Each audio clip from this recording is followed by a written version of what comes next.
दोस्तों, जैसा कि आप सभी लोग जानते हैं कि हमसे एक प्रश्न पूछा गया है जिसका नाम क्या है, यूपीएससी क्या है। किसी स्टूडेंट ने पूछा, आप ही में से किसी ने पूछा है। जो लोग नए हैं वो लोग चैनल को सब्सक्राइब कर लें, और अगर आपको कोई भी क्वेश्चन जानना है तो उसके नीचे आप कमेंट बॉक्स में आप आंसर क्वेश्चन लिख करके भेज दीजिए, या आप हमारे पर्सनल नंबर वहां पर दिया गया है उस पर भेज देंगे, तो हम आपको उसका जवाब अवश्य दे देते हैं। 1-2 दिन का समय लगता है, हम उसका जवाब दे देते हैं। तो प्रश्न जो पूछा गया उस प्रश्न का नाम क्या है, यूपीएससी क्या है। यूपीएससी क्या है, इस बात का प्रश्न पूछा गया है। ठीक, अब यूपीएससी क्या है इसके बारे में पूरी जानकारी हम लोग यहीं से निकालते हैं। यूपीएससी का फुल फॉर्म होता है यूनियन पब्लिक सर्विस और कमीशन, यानी संघ लोक सेवा आयोग, यूनियन पब्लिक सर्विस कमीशन। फिर से बोलते हैं, यूनियन पब्लिक सर्विस कमीशन। इसका मतलब क्या होता है, संघ लोक सेवा आयोग। अब ये संघ लोक सेवा आयोग करता क्या है।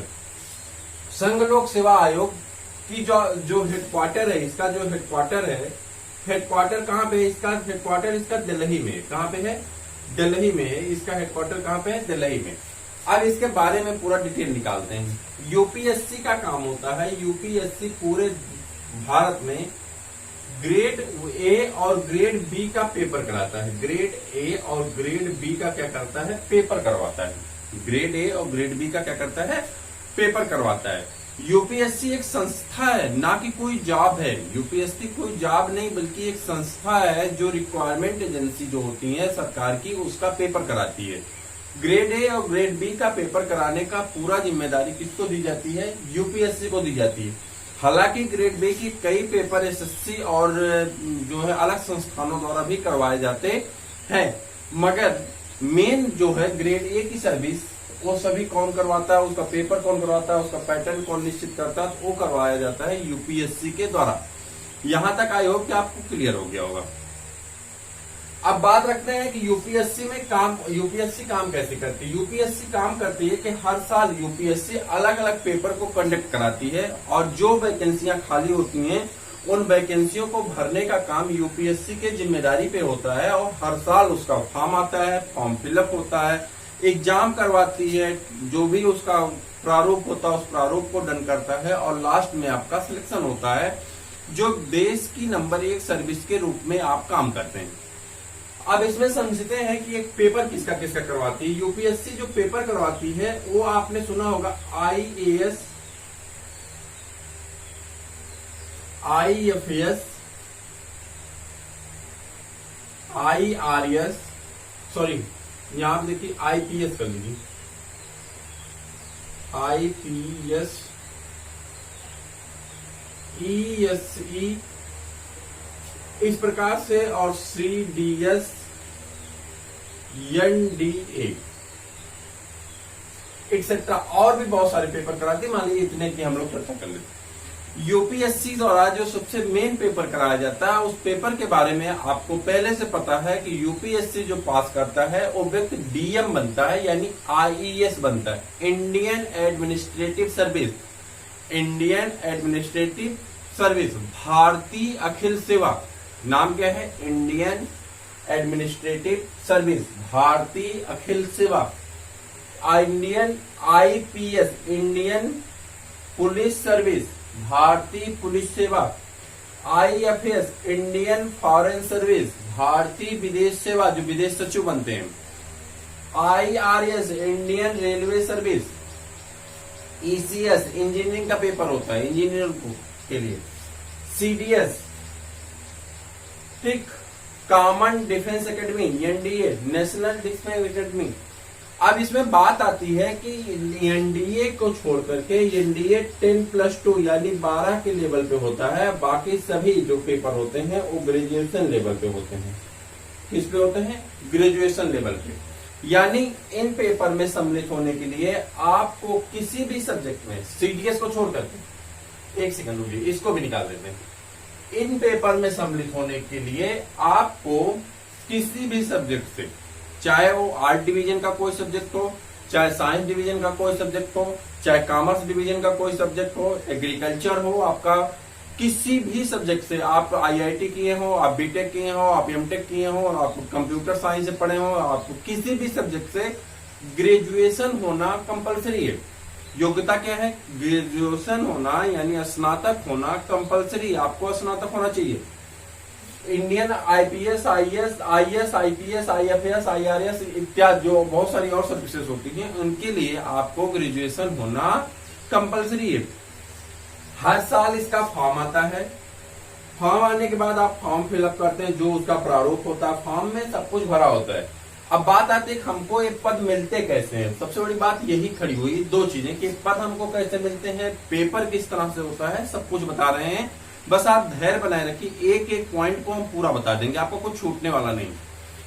हर साल इसकी वैकेंसी आती है। जब वैकेंसी किसने वैकेंसी निकालना है? यूपीएससी को। यूपीएससी जब रिक्वायरमेंट पता करती है कि सरकार के द्वारा कुछ लोग रिटायर हो जाते हैं हर साल, कुछ नए जिलों का सृजन होता है, कुछ नए पदों का सृजन होता है, तो उसका पेपर कौन करवाता है? यूपीएससी करवाता है। जब उसको पता चलता है कि ये वैकेंसी हमको करवानी है, तो 200, 500, 1000, 2000 जो भी सीटें खाली होती हैं, उतने फॉर्म निकाले जाते हैं। जिसे देने के लिए आप फॉर्म को क्या करते हैं? सबसे पहले फॉर्म फिलअप करते हैं। उसके बाद आपका जो दूसरा काम होता है वो आपका होता है प्री टेस्ट। इसे प्रीलिमिनरी एग्जाम टेस्ट कहते हैं, प्री कह सकते हैं आप। तो प्री होता है जिसे कॉमनली कहा जाता है प्री प्री प्री ठीक। तो प्री एग्जाम होता है। प्री एग्जाम में आपके 2 पेपर होते हैं। कितने पेपर होते हैं? 2 पेपर होते हैं, एक जीएस फर्स्ट और एक जीएस सेकेंड। इन दोनों पेपर के क्वालिफाइंग के हिसाब से आपको क्या दिया जाता है? मेंस में मौका दिया जाता है।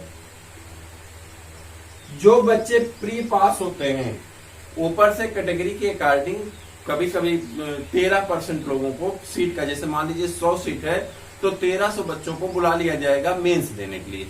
तो वो बच्चे क्या करते हैं? मेंस देते हैं। मेंस में अलग अलग प्रकार के कई पेपर होते हैं, लगभग 9 पेपर किए जाते हैं। तो मेंस के 9 पेपर देने के बाद जो बच्चे मेंस में क्वालिफाई करते हैं वो चले जाते हैं सिंपल टर्म में, जिसे कहा जाता है पर्सनालिटी टेस्ट, या एक कहते हैं सिंपल भाषा में जिसे इंटरव्यू कहा जाता है। वो इंटरव्यू में चले जाते हैं। इंटरव्यू देने के बाद क्या होता है? उनकी मेरिट लिस्ट बनती है और मेरिट लिस्ट में आपसे प्रेफरेंस पूछा जाता है। अब बात यहाँ पर आ गई, देखो सबसे पहले हमने क्या काम किया? फॉर्म को फिलअप किया। फॉर्म फिलअप करने के बाद हमने क्या काम किया कि उसका प्री टेस्ट दिया। प्री टेस्ट देने के बाद अगर हम प्री को देखिए, प्री को एक दूसरी भाषा में, साहित्य हम लोग जो अपने पढ़ने पढ़ाने की भाषा में क्या यूज करते हैं, एलिमिनेटिंग टेस्ट होता है। यहाँ पे जो खच्चर भर देते हैं फॉर्म, उन्हें भगा दिया जाता है। एक्चुअली में बहुत सारे ऐसे लोग हैं जिनको कुछ भी नहीं पता होता, कोई तैयारी नहीं की होते हैं, वो क्या काम करते हैं? फॉर्म भर के लाइन में आ जाते हैं, मैंने आईएएस का पेपर देना है। आईएएस का फुल फॉर्म पता नहीं, मुझे आईएएस का पेपर देना है। ऐसे लोगों के लिए जो इस प्रारूप वाले होते हैं, उन्हें प्री टेस्ट में ही क्या करती है सरकार, कहती है जाओ, अगर बहुत परिश्रम कर लिए तुम एक पेपर दे लिए। बचते मेंस में जो अच्छे लोग होते हैं, एकदम क्रीमी लेयर, ऊपर से जो क्रीम लेयर वाले आते हैं ना, एकदम मलाई, वो मलाई जाती है यहाँ पे, उस मलाई से मक्खन निकाला जाएगा इंटरव्यू में जाकर के। और इंटरव्यू में जो छंटा प्योर शुद्ध घी निकल के आती है।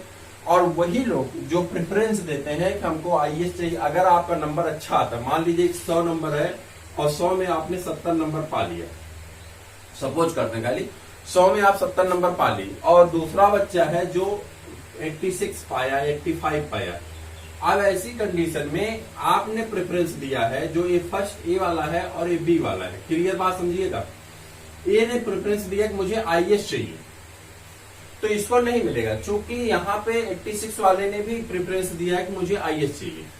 तो प्रेफरेंस में आपको सभी पद भरने होते हैं। आप 10 पद, 5 पद, 1 पद, जैसे मान लीजिए कि आपने एक ही पद भरा, सपोज डेट कि आपने सिर्फ आईएएस भरा और आप उसमें नहीं आए, तो फिर आपकी अपनी डीआर थी, आपको दूसरा पद नहीं दिया जाएगा। लेकिन अगर आपने प्रेफरेंस में आगे 3, 4, 5 पद भरे हैं, तो जिस कैटेगरी लेवल पे आप आते हैं, उस कैटेगरी लेवल की आपको जॉब मिल जाती है। मान लीजिए कि 70 नंबर पे ए वाले को 70 नंबर पे आईएफएस मिल रहा है या आईआरएस मिल रहा है। अब उसकी इच्छा है को जॉब को ज्वाइन करे या ना करे, वो उसके अपनी इच्छा पर निर्भर करता है। तो इस प्रकार से इसका काम होता है। बाकी यहाँ पाया सीडीएस और एनडीए। एनडीए के लिए जो योग्यता होती है वो पीसीएम होती है, यानी मैथ ग्रुप से पढ़ना होता है। और एनडीए के लिए स्टूडेंट मैथ ग्रुप से पढ़ करके 10+2 के बाद इसमें जा सकते हैं। 10+2 के बाद क्या करते हैं, इसमें जा सकते हैं। बात आती है सीडीएस की। पीसीएम ग्रुप जानते ही है ना, मैथ ग्रुप वाले। आगे बढ़ते हैं, फिजिक्स केमिस्ट्री मैथ आगे बढ़ते हैं। तो आगे जब जाएंगे तो आपको दिख रहा होगा कि यहाँ पे सीडीएस ग्रुप की बात कर रहे हैं। तो सीडीएस में तीनों लोग जाते हैं, ग्रेजुएशन तीनों जाते हैं, प्लेन वाले भी और मैथमेटिक्स वाले भी, बायो वाले भी, मतलब साइंस ग्रुप, कॉमर्स ग्रुप और आर्ट ग्रुप, तीनों लोग जाते हैं। और सीडीएस की जो जॉब होती है वो डिफेंस एकेडमी की जॉब होती है, तो आप डिफेंस में इसके लिए काम करते हैं। तो इस तरह से जो यूपीएससी है एक कहीं ना कहीं देश की सबसे बड़ी संस्था के रूप में सबसे ज्यादा पेपर कराने वाली संस्था है, जो आपके लिए ग्रेड ए और ग्रेड बी का पेपर कराती है। अब बात आता है कि यूपीएससी को ज्वाइन कैसे किया जाए। नंबर 1 कंडीशन, और किस एज में ज्वाइन किया जाए। बहुत इंपॉर्टेंट चीज यही समझना है, यूपीएससी को कब ज्वाइन किया जाए, यूपीएससी के लिए एज क्या है। तो एज जो है वो 21 साल से लेकर के 32 साल रखी गई। 21 से जनरल के अभ्यर्थियों के लिए 21 से लेकर के कब तक रखी गई है, 32 साल तक रखी गई है। दूसरी चीज रखी जाती है कि हम इसकी तैयारी कब से शुरू करें। देखिए ये इतनी बड़ी संस्था है, इसकी तैयारी जब आप जाते हैं शुरू करने तो एक बैग कोई काम नहीं होता है। इसके लिए आपको तैयारी कब से शुरू करनी है, जब से आप 6, 7, 8 में पढ़ रहे हैं तभी से। लेकिन अब समस्या क्या है हमारे देश की, कि हमारे देश में साक्षरता दर बताई जाती है, योग्यता दर नहीं बताई जाती। बात को समझिएगा, हम अपने देश पे ब्लेम नहीं लगा रहे हैं, हम लोग खुद ही क्या करेंगे। तो चीजें ये हैं कि साक्षरता दर तो बता दी जाती है, हमारे देश की साक्षरता दर इतनी है, लेकिन ये कभी नहीं बताया जाता योग्यता दर कितनी है। समस्या यही खड़ी होती है कि बच्चा जब ग्रेजुएट कर लेता है तो ग्रेजुएट करने के बाद तो बच्चा जाता है कि मुझे सिविल की तैयारी करना है। 4 साल 5 साल बेचारा परिश्रम करता है तो कई प्री मेंस वो कर पाता है। लेकिन अगर आपको सिविल में जाना है और आपका फोकस सिविल है, यानी आप यूपीएससी का एग्जाम देना चाहते हैं, तो आपको कुछ नहीं करना है। आपको सिंपल जब क्लास आप 9th में हो, 10th में हो, 11th में हो, 12th में, जिस भी क्लास में है, आपको कम से कम इतना काम तो अवश्य करना चाहिए। क्योंकि यहाँ पे अगर आप होते हैं तो आपको सबसे बड़ी समस्या होती है कि आपको अपना मेरिट बनाना होता है, ज्यादा से ज्यादा नंबर पढ़ना होता है ताकि आप अपने सब्जेक्ट पढ़ें। इस समय आपको सिर्फ कुछ नहीं करना है, आपको कम से कम डेली बेसिस पे कोई भी news channel, rank news channel में बैठ करके डिबेट मत देखिए, नहीं, डिबेट से आपको कुछ नहीं। न्यूज चैनल की उस पॉइंट को टच करिए जो पॉइंट आपके लिए अच्छी है। जैसे डीएनए आता है, मुझे प्रिफर नहीं करना चाहिए लेकिन बता रहा हूं। तो अब क्या होता है, उस टॉपिक को डीएनए आता है न्यूज चैनल पे, तो उसको क्या काम करिए, आप उसको कम से कम आधा घंटा वो देखिए, न्यूज को सुनिए। जैसे कोई भी न्यूज आती है, जैसे न्यूज शतक है, न्यूज 2020 है, न्यूज 50-50 है, न्यूज 25 है, 5 मिनट 100 खबरें, ऐसे नहीं आती है। उसको आप सुनेंगे तो उसमें क्या होता है, मान लीजिए उसने बताया कि भारत के प्रधानमंत्री मलेशिया के राष्ट्रपति से मिले। अब ये बात जब आपसे बताई जाती है भारत के प्रधानमंत्री मलेशिया के राष्ट्रपति से मिले, तो आपके दिमाग में आएगा कि मलेशिया भी कोई देश होगा, भारत के प्रधानमंत्री गए हैं, कैसे गए हैं, क्या है। इस तरह से आपके अंदर क्या होता है, क्योरी निकलती है, क्वेश्चन पूछने की क्षमता आती है। आपने देखा होगा कि जो छोटे छोटे बच्चे होते हैं वो, उनका नाम प्रश्नानंद रख देना चाहिए, वो हर चीज पे प्रश्न पूछते हैं। ये पेड़ है, हाँ, ये पेड़ की जड़ कहाँ है, नीचे है, जड़ में कैसे खड़ा रहता है, मिट्टी कैसे पकड़ी रहती है। हजारों प्रकार के प्रश्न एक छोटा सा बच्चा आपसे पूछता है जब आप कोई ऑब्जेक्ट उसे दिखाते हैं, कोई सब्जेक्ट उसे दिखाते हैं। बात यही होती है, जब आप इन चीजों को सुनेंगे, जानेंगे, कम से कम न्यूज खाली देखिए, तो उसमें क्या होता है, डिबेट मत देखिएगा बैठ करके, वहां पे 4 लोग आते हैं फालतू बात पे बहस करते हैं, उसकी बात मत करिएगा। ऐसी जगह अपना टाइम वेस्ट करिए। आप अपने मोबाइल में देख सकते हैं, आप अपने लैपटॉप पे देख लीजिए, कहीं पे जो सीरियल्स अच्छे हैं, आप जियोग्राफिक चैनल देखिए, आप हिस्टोरिकल चीजें देखिए, आप उसके साथ क्या कर सकते हैं, जो आते हैं क्या कहते हैं, डिस्कवरी चैनल देखिए। इन चीजों पे बहुत थोड़ी चीजों को, साइंस का है, कुछ टेक का है, उन चीजों के बारे में थोड़ी लर्निंग लीजिए। जो चीजें अच्छी है, जैसे मान लीजिए कि आप डीएनए देख रहे हैं, डीएनए में आज निकल गया कि 370 धारा 370। अब इसके बारे में डीएनए में सब कुछ आपको बताया जाता है, तो आप वहां पे इजिली उस चीजों को समझने की कोशिश करिए। दबाव मत डरिए, आपको सब कुछ याद नहीं होगा। आप अपना सब्जेक्ट याद करिए, जो आपका सब्जेक्ट है उसे याद करिए, उसके बारे में पढ़िए, उसको जानिए। सब्जेक्ट कंपलसरी है, बस उसको सुन लीजिए, उसको ध्यान से देख लीजिए उसमें बताया क्या जा रहा है। इन फ्यूचर जब आप ग्रेजुएट कर चुके होते हैं, इंटर कर चुके होते हैं, तो इंटर करने के बाद आपके पास सब्जेक्ट का दबाव कम हो जाता है। ग्रेजुएशन में आपको चुनिंदा सब्जेक्ट लेने पड़ते हैं, जो पसंद होते हैं आपको लेने पड़ते हैं, लेकिन इंटर में ऐसा नहीं है। आपको हिंदी भी पढ़नी है, इंग्लिश भी पढ़ना है, बायो भी पढ़ना है, केमिस्ट्री भी पढ़ना है, फिजिक्स भी पढ़ना है, या उसमें आर्ट के सब्जेक्ट पढ़ने हैं आपको, या मैथ के सब्जेक्ट पढ़ने, मतलब जो भी सब्जेक्ट आपके हैं वो 5 सब्जेक्ट आपको कंपलसरी पढ़ने हैं, उसमें आपको छूट नहीं मिलने वाली। लेकिन ग्रेजुएशन में चुनिंदा 3 सब्जेक्ट होते हैं, जो आपको पसंद है आप वो ले सकते हैं, ये आपके पास ऑफर होता है। तो जब ग्रेजुएशन में जाइए तब आप न्यूज़पेपर पढ़ना शुरू कर दीजिए, न्यूज़पेपर की कटिंग करना शुरू कर दीजिए, मैटर को ज्यादा ज्यादा कलेक्ट करना शुरू कर दीजिए।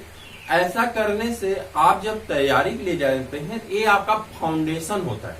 कहते हैं ना, जब घर बनाते हैं तो घर पे मिट्टी पाटने के लिए जो मिट्टी डाला जाता है ना, फर्श को ऊपर करने के लिए, तो मिट्टी को डाल करके पानी डाल देते हैं, फिर मिट्टी की खुदाई करते हैं। आपने रोड बनते हुए देखा होगा हाईवे, इसकी फिर खुदाई करते हैं, फिर पानी डालते हैं, फिर खुदाई करते हैं, फिर पानी डालते हैं।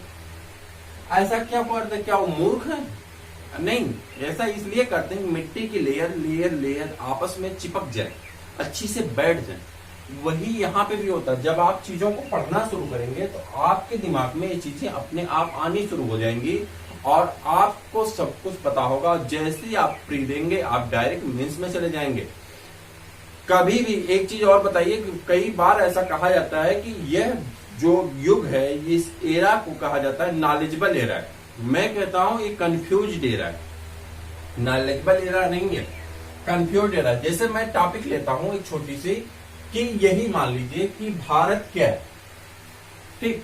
अब मैं आपको टॉपिक लिया भारत क्या है, आप यूट्यूब पे डालिए ऊपर कि व्हाट इज इंडिया, आपको 100 से 200 वीडियो मिलने वाले हैं इस पे। आप उसे डाल दीजिए व्हाट इज यूपीएससी, यूपीएससी क्या है, ये डालिए, आपको कम से कम 100 वीडियो मिलने वाले हैं। उस वीडियो में अलग अलग पैटर्न में कुछ लोग बताएंगे, कुछ तो कहेंगे नर्सरी से ही शुरू कर दो तैयारी। अरे यार, हमारी प्रिपरेशन हमको तो मेच्योर होने दो, नर्सरी तैयारी शुरू कर दो। और ये सुन करके कुछ गार्जियन बच्चों की कुटाई शुरू कर देते हैं। इस तरह के सारे काम बेकार हैं। सच ये है कि आपको जो काम करिए पहले अपने सब्जेक्ट पे फोकस करिए, क्योंकि जो सब्जेक्ट आज आप पढ़ रहे हैं यूपीएससी कल वही आपसे पूछने वाली है। इसलिए अपने सब्जेक्ट पे फोकस करिए। आपको बस एक काम कर लीजिए, आधे घंटे 1 घंटे का टाइम निकालिए, कोई न्यूज चैनल पे जो चीजें आपको पसंद आती है उसको देखिए। जैसे अब आपके सामने मलेशिया आ गया, आपके सामने ऑस्ट्रेलिया आ गया, आपके सामने वहां पे आया कि ऑस्ट्रेलिया में भुखमरी से इतने लोग मरे, इटली में इतने लोग मरे, रोम में ये स्थिति खड़ी हुई शहर, तो उन चीजों के बारे में पता करिए कि रोम कहाँ का शहर है, इटली क्या है, इटली का राष्ट्रपति कौन हो सकता है, इटली का प्रधानमंत्री कौन है। उस पर थोड़ी सी क्योरी लीजिए, अपने टीचर के पास जाइए, उनसे पूछ लीजिए। जीके का कोई नॉलेज लेना कोई पाप नहीं होता है। वहां पे आपको ईगो त्यागना पड़ेगा कि अरे मैं इनसे नहीं पूछूंगा। जब आप ये काम करने लगेंगे तो आप कभी नहीं सीख पाएंगे। आपको आता है नहीं आता है, आपके पास मोबाइल है, लैपटॉप है, पीसी है, बहुत सारी व्यवस्था है, आप वहां पे डाल के देख लीजिए मलेशिया कहाँ है, किस समुद्र तट पे है, कहाँ पे है, कौन से देश उससे लगे हुए हैं।